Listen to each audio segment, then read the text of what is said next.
বিপ্লব, বিপ্লবের উদ্দেশ্যই হলো মানুষের অধিকার অর্জন। কিন্তু বিপ্লব শেষে যখন মানুষের অধিকার নিশ্চিত হয় না, তখন কি লাভ এই বিপ্লবের? না, এত সাবপাস ভাবলে চলবে না। ও, আমি একজন সাংবাদিক।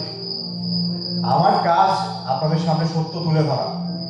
না না, সত্য ঠিক না, তথ্য তুলে ধরা। তার কারণ বয়সের অভিজ্ঞতা যা বলে তা হচ্ছে সত্যর সংজ্ঞা এক একবার এক এক রকম। আর সত্যের সংজ্ঞা নির্ধারণ করে সময়, পরিস্থিতি আর মসনদ, মানে গদির গতিপথ। আর তাই আমি একটি সিদ্ধান্ত নিয়েছি, এখন থেকে চটকদার শিরোনাম, ভাইরালিজম আর সাথে সাথে ক্লিক বেইটের উপর ভিত্তি করে সংবাদ লিখব। ন্যায়, নীতি, আদর্শ এগুলো হচ্ছে ওই যে ক্ষমতাহীনদের ক্ষমতায় যাবার মার্কেটিং পলিসি বলতে পারেন।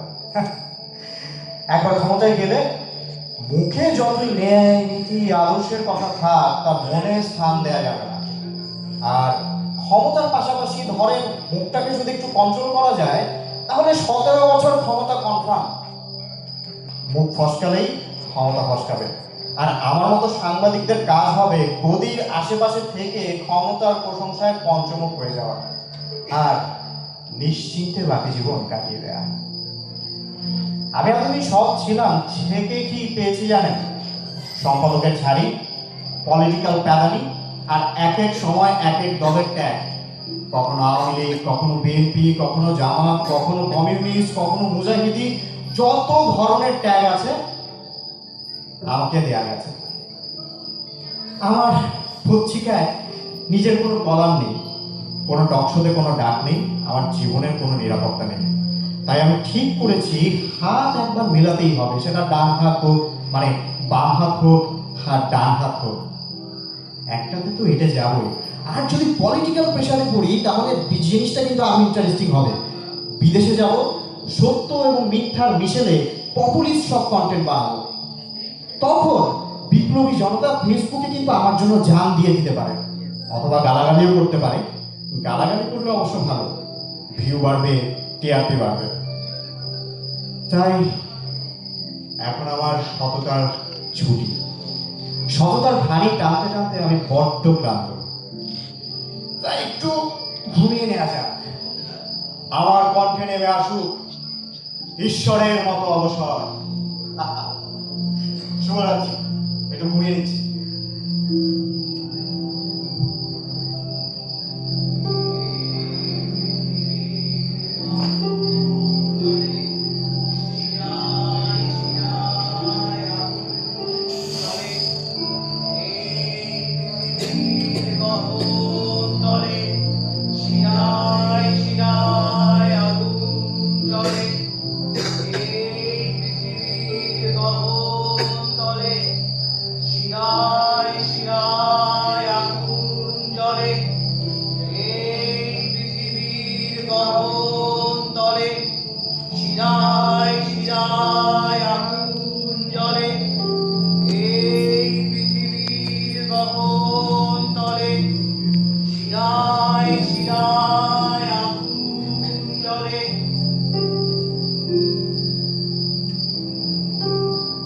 আচ্ছা, আমরা কি বেশি দেরি করে ফেললাম?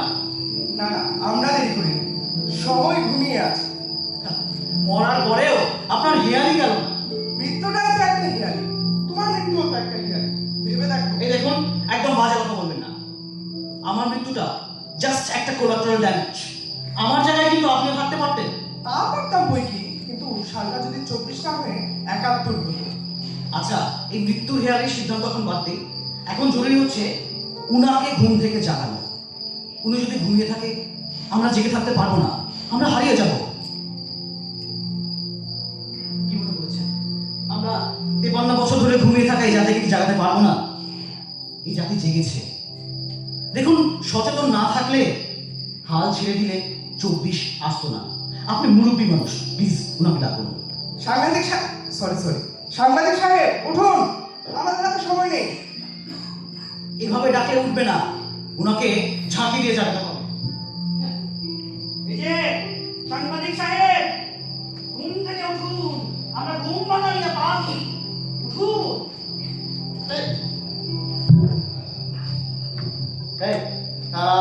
আপনারা এই মাঝরাতে আমার বাসায় কি করছেন? সামাও আপনারা কি ইবলিস ভাই, দুঃখিত মানে ইদ্রিস ভাইয়ের লোক? আমি সিদ্ধান্ত নিয়েছি আমি ওনার নামে আর কিছু লিখবো না। প্লিজ আপনারা এখন একটু বাসা থেকে চলে যান, রেসিডেন্সিয়াল এরিয়া। আপনি যার কথা বললেন আমরা তার লোক না, আমরা হচ্ছি সংখ্যা। আর আপনার বোঝার জন্য আরেকটু সহজ করে বলি, আমরা পত্রিকার 4 নম্বর পৃষ্ঠার এক কোণায় থাকা ছোট্ট একটা সংবাদের একটি ছোট্ট শিরোনাম। একটু সোজা করে বলবেন, আমি এমনি খুব কনফিউজ। আচ্ছা, আপনি যেভাবে বুঝবেন সেভাবেই বলছি। আমি নগেন বসু, হোমিওপ্যাথিক ডাক্তার, আর উনি হচ্ছেন। এই আমার ডায়লগ আপনার নেওয়ার কোনো দরকার নেই, আমার পরিচয় আমি নিজে দিতে পারি। আমি নূর-ই রায়হান। ছোটবেলায় বন্ধুরা নুরি বলে খেপাতো, তাই এখন নিজেকে পরিচয় দেই মিস্টার রায়হান নামে। পরিচয়ের সাথে আর কিছু যোগ করতে হবে? এই আপনারা যদি কোনো লুটপাটের আশায় আমার বাসায় এসে থাকেন তাহলে আপনাদের জানা উচিত আমার বাসায় দামি কোনো কিছু নেই, তবে সিগারেট থাকলে দিতে পারি। না, সিগারেটও নেই। না, সাংবাদিক সাহেব, আমরা লুটপাট করতে আসিনি। আমাদের সেই ক্ষমতাও নেই, সেই প্রয়োজনও নেই। আর এসব তো জীবিত মানুষদের জন্য, আমাদের জন্য আছে শুধু অপেক্ষা। কিসের অপেক্ষা? সংখ্যার অপেক্ষা। দিনে দিনে পৃথিবীতে শুধু মানুষের সংখ্যা কমে যাচ্ছে, কিন্তু আমাদের দল ভারী হচ্ছে। বুঝতে পেরেছি, আপনারা হচ্ছেন কোনো একটা সামাজিক যাত্রাপালা সঙ্গে দুজন পারফর্মিং আর্টিস্ট। রাত্রেবেলা আমার দরজা খোলা পেয়ে আমাকে পারফর্মিং আর্ট দেখাচ্ছেন, কিন্তু এইসব এই যাত্রা ফাত্রা অথবা গণনাটকের দিন কিন্তু শেষ। শোনেন, ভাইরাল কিছু করেন, আমিও সিদ্ধান্ত নিয়েছি ভাইরাল কিছু করবো। এইসব করে শুধু শুধু আমাকে ডিস্টার্ব করা কি দরকার বলুন তো? সাংবাদিক সাহেব, আপনি কি সত্যি জানতে চান আমরা কারা? জানতে চাই বলেই এখনো ঘাট ধাক্কা দিয়ে বের করে দিইনি, অথবা পুলিশও ডাকিনি। আপনাদের এই সার্কাস বন্ধ না হলে তো আমার ঘুমাতে পারছি না। ঠিক আছে, বলছি। তবে প্রথমে নগেন কাকা বলবে, ওনার সিরিয়াল আগে। আর কাকা একটু শর্ট করে বলেন প্লিজ, আমাদের স্লট কিন্তু মাত্র 8 মিনিট। ধন্যবাদ সময় মনে করিয়ে দেওয়ার জন্য। তাহলে শুরু করা যাক। আমার নাম তো আগেই বলেছি, আমি এলাকার একমাত্র হোমিওপ্যাথিক ডাক্তার। 1971 সালে যখন চারিদিকে গোলাগুলি, দাঙ্গা হাঙ্গামা, তখন আমার বহু প্রতিবেশী ওপারে চলে যাচ্ছিল, কিন্তু আমি যাইনি, কারণ আমার কিছু রোগীকে নিয়মিত ডোজ দিতে হয়। তাছাড়া যাবই বা কেন? কেন সবাই আমার চেনা জানা মানুষ, সবাই আমাকে চেনে জানে, কে কি করবে? কিন্তু আমার ধারণা ভুল প্রমাণ করে দিল আমার এই এলাকার হাসিম, যার বাবাকে কিনা আমি ওষুধ দিয়ে যক্ষা থেকে সারিয়ে তুলেছিলাম। একদিন হঠাৎ হাসিম তার দলবল এসে এলো পাথারি কূপ চালালো। চেম্বারে 2 টাকা চার আনার বেশি না পেয়ে যখন সবাই হতাশ, তখন হাসিম বলল, আফসোস করস কেন বেটা, টাকা না পাইলাম, জিহাদের সব তো পাইছি। আমার চোখ বন্ধ হবার আগে মনে হচ্ছিল আমি স্বপ্ন দেখছি। এই দাঁড়ান। অনেক বছর আগে আমি এরকম একটা আর্টিকেল লিখেছিলাম, কিন্তু যা হয় আর কি, অনেকগুলো সংবাদের ভিড়ে আমার আর্টিকেলটা ছাপা হয়নি।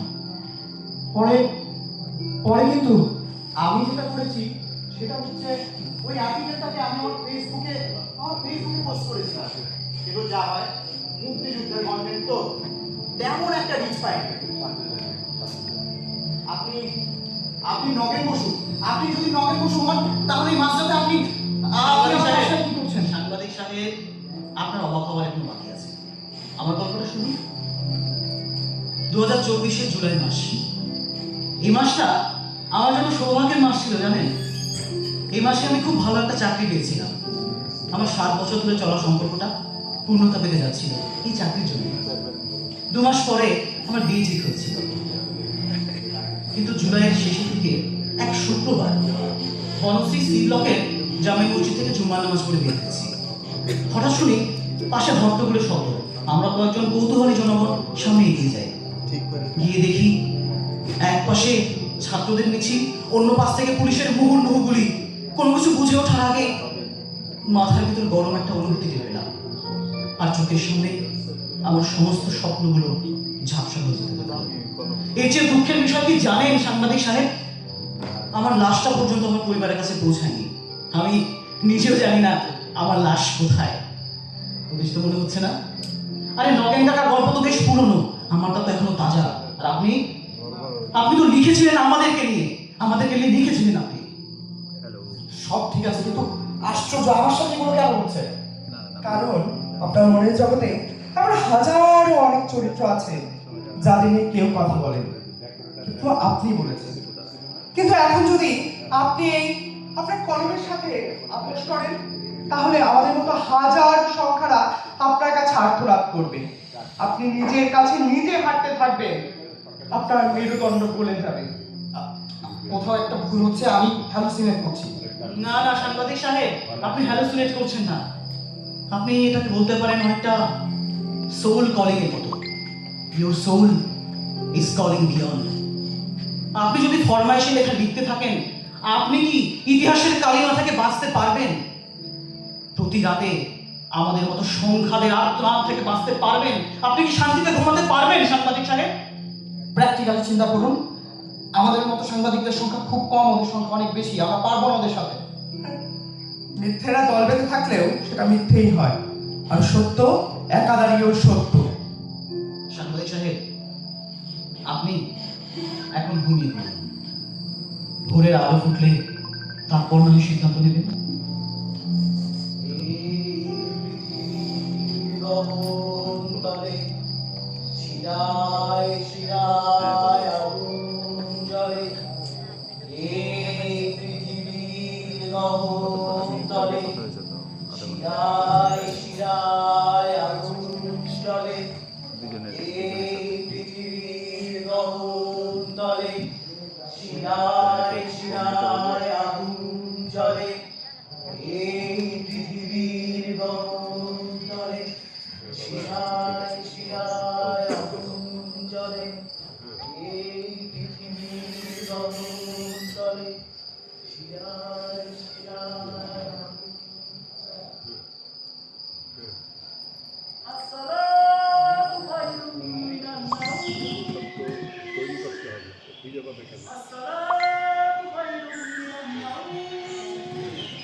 যদিও সন্ধ্যা আসিছে মন্দ মন্থরে, সব সঙ্গীর কাছে ইঙ্গিতে থামিয়া, যদিও সঙ্গী নাহি